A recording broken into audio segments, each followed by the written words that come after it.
Hey everyone, and welcome back to my channel. I'm Allan Torp. So today I want to chat a little bit about Danish mid-century design classics that you absolutely need to know about. There were so many great pieces that were first designed in the 40s, 50s and 60s.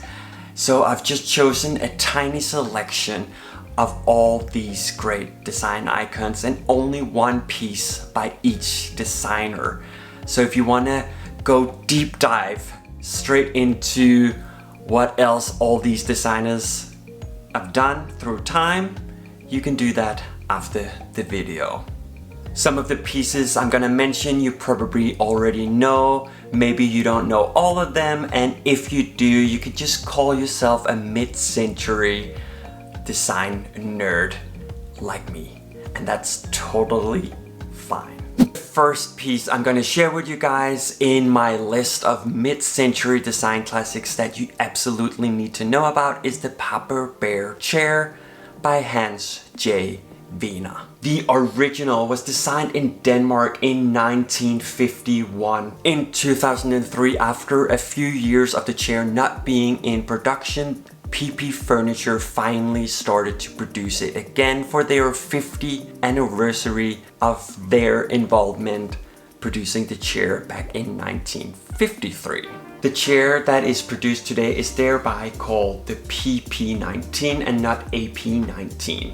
That's a little bit of good advice to know if you want to go look for a original Papa Bear chair at a bargain price. The reason why the AP19 got its name, the Papa Bear chair, was because a journalist was writing a review of the chair. He got the feeling that the chair was hugging him and that the chair had paws where he was resting his arms, and that is why he came up with the name Papa Bear chair for his article, and that name has just stuck to the chair ever since.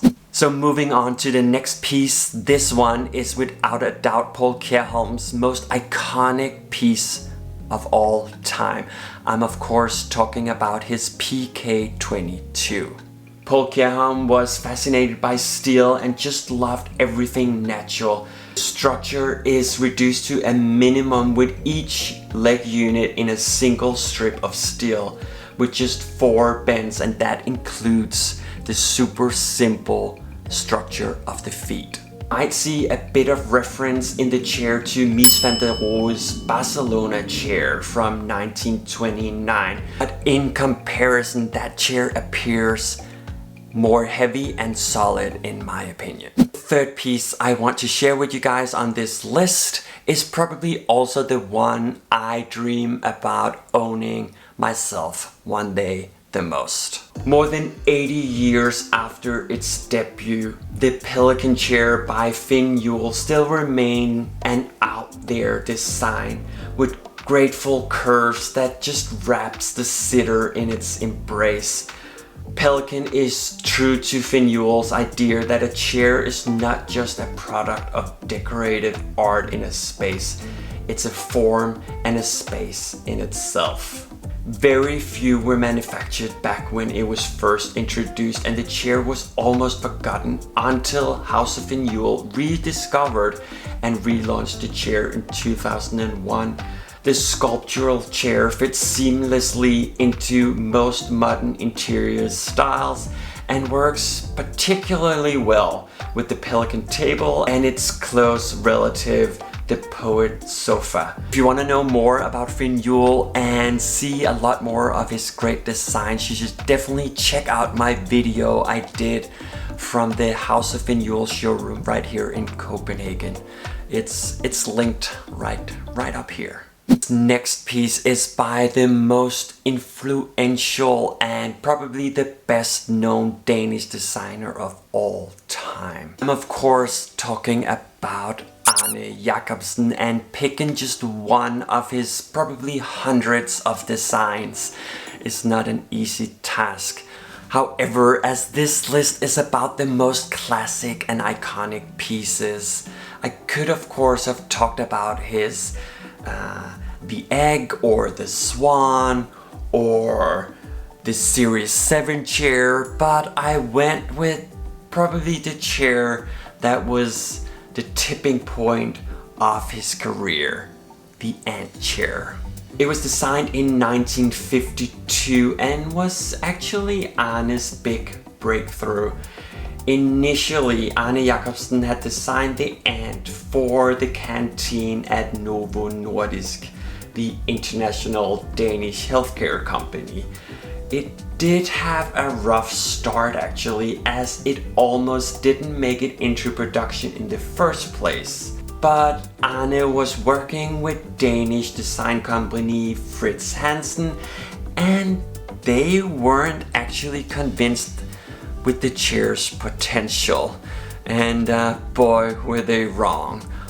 But luckily, they changed their mind and the chair came into production, and as we know, became a huge success. The funny story is actually that Arne had to say that he would buy all the remaining chairs if no one would buy them. That was how he convinced Fritz Hansen to put it into production. Despite its minimalistic form and svelte shape, it's surprisingly comfortable. Yeah. Facts are that most mid-century Danish designers were men, but there was of course a few women that did extremely well as well. One of them was Elisabeth Yelk, and she was actually named the Lady of Danish Design by her peers. Her main work was the bow chair that is shaped like what's the word? A bow. Chair seems to be created in one piece of bended wood, but actually it's made by two pieces merged together.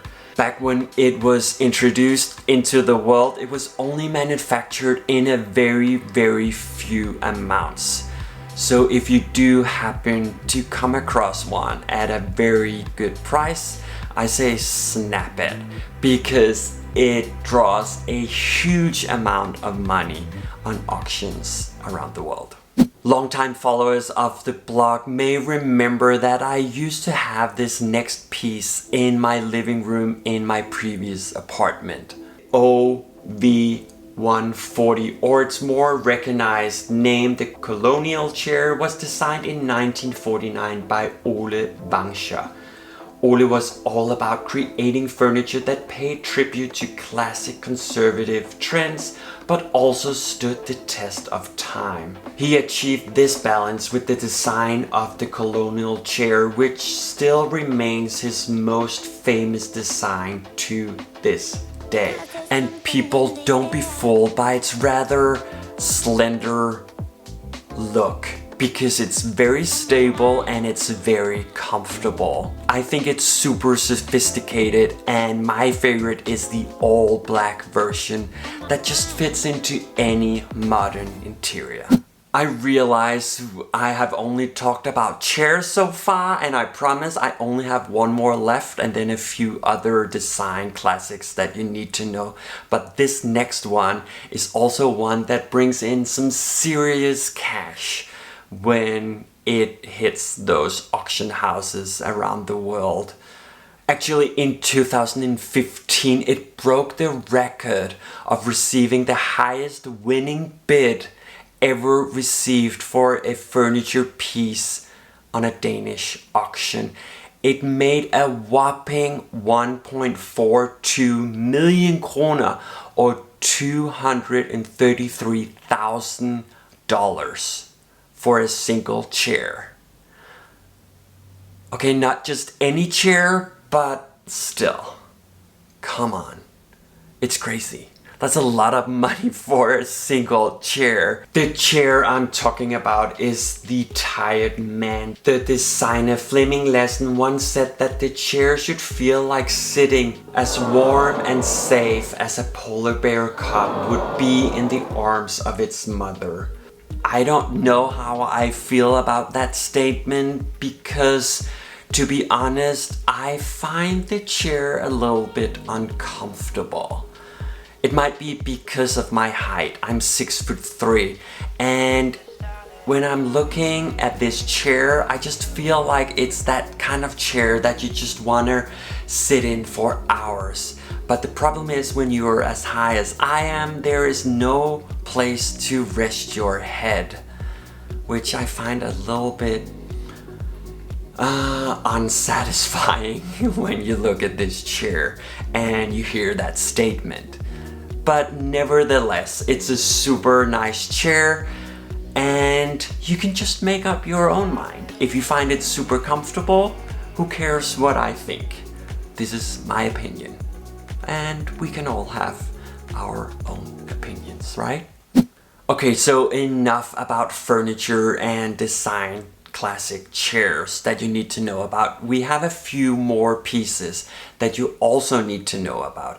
And this one, the next piece, is probably the most recognizable lamp of all time.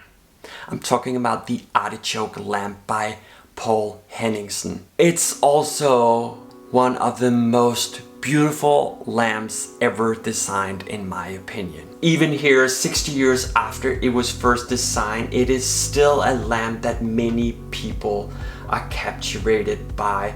It was designed in 1958 by Poul Henningsen for a restaurant here in Copenhagen. A building that's still there, actually just by the Little Mermaid. Like all of Poul's designs, the shape and design of the pendant ensures a completely glare-free light, no matter from which angle it is viewed. The 72 leaves are still carefully placed on each lamp by hand. It's huge.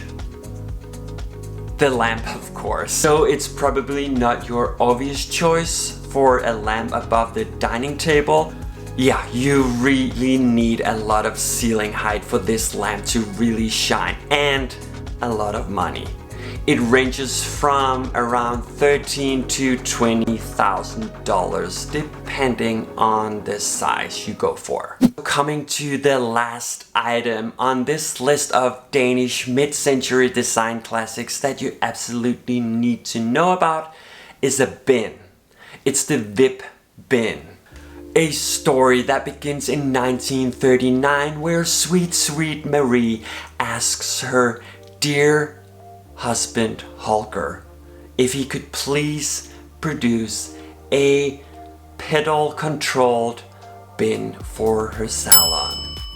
And as the good husband he was, he did exactly that. And over the next 50 years, it pretty much became the most permanent object in all Danish clinics. In 2009, the bin was accepted into the permanent design collection at the MoMA in New York. Probably the only place in the world where this bin is purely for decoration. That concludes all my picks of Danish mid-century design classic that you absolutely need to know about. Also, if you haven't done already, please subscribe and go watch that video from my visit to the House of Renewal showroom here in Copenhagen. And if you really want to look into more Danish design, you should also check out my little tour of the Darling, a guest house right here in Copenhagen. Okay guys, until next time, bye.